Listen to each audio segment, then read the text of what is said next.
ورحمة الله وبركاته. أهلا بيكم يا حبايبي في قناة ساينس ببساطة مع ميس سارة. النهاردة إن شاء الله بإذن الله هناخد lesson 3 grade 5. يا رب تكونوا شفتوا lesson 1 و lesson 2. أي حاجة واقفة معاكوا بعتولي في الكومنتس، بفرح جدا بالكومنتس بتاعتكوا، برد عليها باهتمام. lesson 3 بيكمل معانا في البلانت، ودلوقتي احنا عايزين نعرف parts of the plant. يعني ايه؟ يعني أجزاء النبات. هو النبات بيتكون من ايه؟ النبات بيتكون بشكل أساسي من 3 أجزاء. جزء بيكون under the soil وجزء بيكون above the soil. اللي بيكون under the soil اللي هو تحت التربة، يعني اللي هي الروتس، اللي هي الجذور اللي بتكون تحت التربة. above the soil بيكون فيه الستم ومتعلق عليه الليفز. ممكن بقى البلانت يكون عليه flower يعني وردة، وهنتكلم عنها بعدين.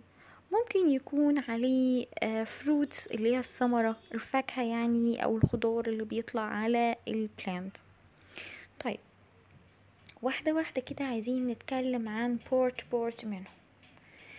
اول بورت عندنا اللي هو الروتس. عايزين نعرف الفانكشن اوف روتس، يعني وظيفة الروتس بتعمل ايه. الروتس اول حاجة كده fix the plant in the soil. يعني ايه؟ يعني هي اللي بتثبت البلانت في السويل، هي اللي بتخلي البلانت واقف في السويل. ايه كمان؟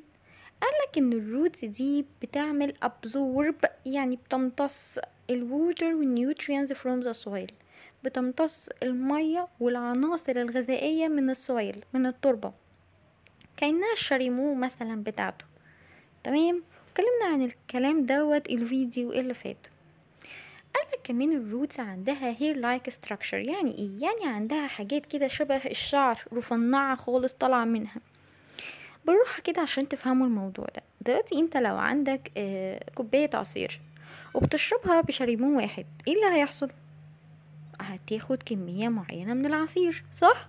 طب لو انا زودتلك عدد الشريمون، يعني اديتك 2 من الشريمون، هتعمل ايه؟ هتشرب اكتر. طب 3، اكتر واكتر، وهكذا بقى. خلاص، فبالظبط كده الروتس فيها طالع منها حاجات كتير كده. ليه؟ علشان absorb more water and nutrients from the soil، عشان تمتص water و nutrients اكتر من السويل. اوكي، دي الروتس. تاني حاجة هنتكلم عنها الستم. انا عايز اعرف الفانكشن اوف ستم، وظيفة الستم. ايه الستم؟ العمود الاخضر اللي طالع ده فايدته ايه؟ بالراحة كده.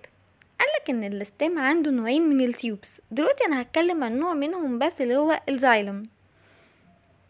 الزايلم ده بيكون مسؤول انه هو ترانسبورت. يعني ايه ترانسبورت؟ ينقل. هينقل مين؟ هي مش الروتس عملت ابزورب للووتر والنيوترينز، امتصت الووتر والنيوترينز، طب خلاص وهيفضلوا عندها بقى؟ لا، لازم يطلعوا للليفز، عشان اتفقنا الليفز هي ماما بتاعت البلانت اللي بتعمل له الاكل. طيب، فعشان يطلعوهم للليفز هنركبوا وسيلة مواصلات. ايه هي ديت؟ اللي هي الزايلم. الزايلم هيعمل ترانسبورت، يعني هينقل الووتر from roots to leaves. ده هينقل الووتر والنيوترينز من الروتس، من الجذور تحت، يوديها لمين؟ يوديها للليفز. بس كده؟ هي دي وظيفة الستم؟ لا، الستم كمان بيعمل سبورت للفلاور والليفز. يعني ايه سبورت؟ يعني بيدعمها، يعني بيخليها ماسكه. يعني تخيلوا كده مفيش ستم، ورق الشجر ده هيقف على ايه؟ الفلاور دي هتقف على ايه؟ صح؟ طيب، قالك الستيم دوت فيه منه انواع. types of stem، انواع الستم. اول حاجه عندنا الوود ستم. يعني ستم بس مش لونه اخضر كده، لا، بيكون لونه براون كده، اللي هو الخشبي، الستم الخشبي. وده بيكون موجود في التريز والترابس. الترابس اللي هي الشجيرات، اللي هو الشجر الصغنن. يبقى اول نوع عندنا وود ستم. تاني نوع upright stem، يعني بيكون ستم طويل شوية كده وواقف ماسك نفسه، وده في الغالب بيكون في الفلاورز. تالت نوع بقى التابر ستم. والتابر ستم ديت بتكون في البوتيتو، في البطاطا. يعني ايه؟ يعني البطاطا اللي هو سوري، البطاطس ده نوع اسمها بالعربي ضرنات. يعني مش هتفرق معاكوا اوي بالعربي. خلاص. تالت نوع الكلايم ستيم، والكلايم ستيم دوت اللي هو المتسلق. يعني ايه؟ يعني معرفش يمسك نفسه، مش زي الابرايت ستيم واقف كده وماسك نفسه، لا، فلازم يسند على حاجة عشان يطلع. وده بيكون موجود فين؟ بيكون موجود في الفاينز اللي هو الجريبس. وعلى فكرة في الغالب بتيجي في الامتحانات باسم الفاينز اللي هو الاسم العلمي للعنب. خلاص.